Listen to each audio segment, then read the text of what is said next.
Good morning, everybody. It's me, Patty.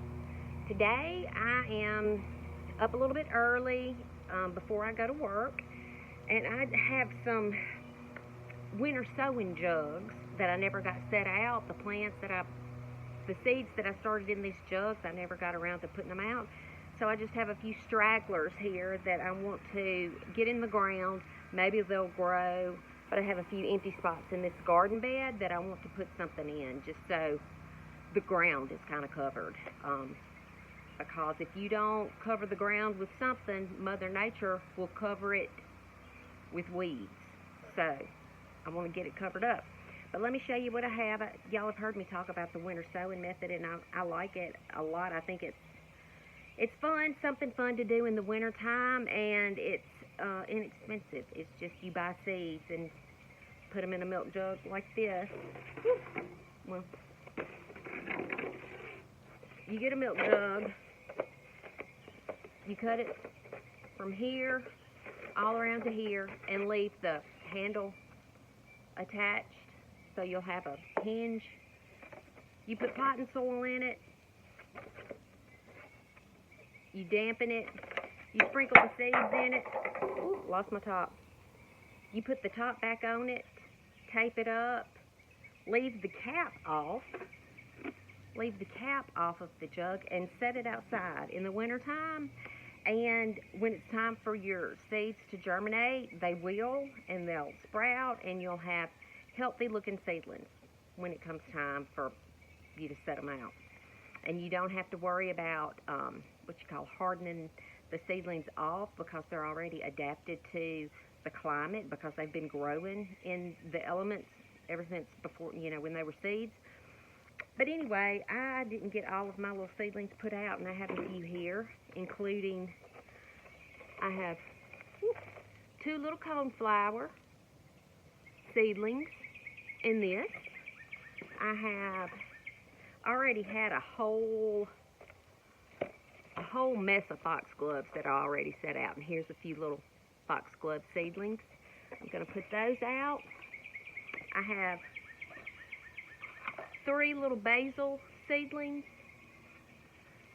I had a whole other milk jug of basil, and I planted those at the base of my tomatoes, and they're growing. They look all right. This is oregano. That looks pretty good. I have a lot of that. That's probably the best of all the leftovers I have. And I have, I haven't even opened this one yet. This is cleome. I've planted some of the little cleome seedlings out. I guess I just skipped over this jug. But yeah, those look pretty good. And look, they have been sitting up here. Like that one was not even open, and I have barely watered them at all. We've had a little bit of rain, but I figured that everything would just be dried out to a shrivel. But some of them are still looking pretty darn good, so I'm going to put them in the ground. And this one is called Funbergia, or black-eyed Susan vine. It, grows up. I have one on a trellis out here. I might just put this one on the fence back here behind me. That's what I'm going to do, and I'm going to set my camera up so y'all can see where I put these. One thing that I failed to mention, in case y'all want to try the winter sowing method next year, is when you get your milk jug, you need to put some drain holes in the bottom, because it's got to be able to drain, or it'll just flood and everything will drown. But yeah, drain holes, cut it around, leave it hinged, potting soil, dampen the potting soil, put your seeds in, put the top on, tape it, leave that off, and label it. Be sure that I always write on the milk jug what's in it, and then I put a little tag inside what it is also. And I bought a garden marker that does not fade as readily as like a Sharpie. A Sharpie will fade, and you won't know what kind of seedlings you got. So, yes, but don't forget the drain holes. I've decided I'm just going to put everything in this flower bed. It gets the most sun in my entire yard, and all this stuff needs full sun, so, something's in my eye. Anyway, I'm going to just put everything in there real quick. I've already dug the holes and put a little fertilizer in it, the stinky kind of fertilizer. And I'm going to do that real quick. I wish you would look at all the gray in this head. Oh, I got to break out the box of color.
Well, I'm glad I got that done.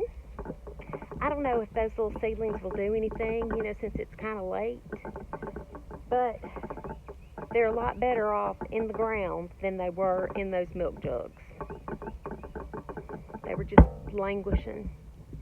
But thought I would show y'all the bloom on the hibiscus. The bees just love it. The echinacea, the salvia, and the cosmos. That salvia looks like a mess all leaning over like that, but the bumblebees just love it, so I'm leaving it for them. It's all for them anyway, so. Alright, well I hope, I am sweating like nobody's business. There's no telling how humid it is out here this morning. But I'm fixing to go get dressed and go to work. Y'all have a good day. Thanks for watching. Bye. Okay, for real though. I'm serious this time. This is the last thing I'm going to look at before I get ready to go to work. Aren't they so pretty? They've all just filled out so beautifully. Whew, love them.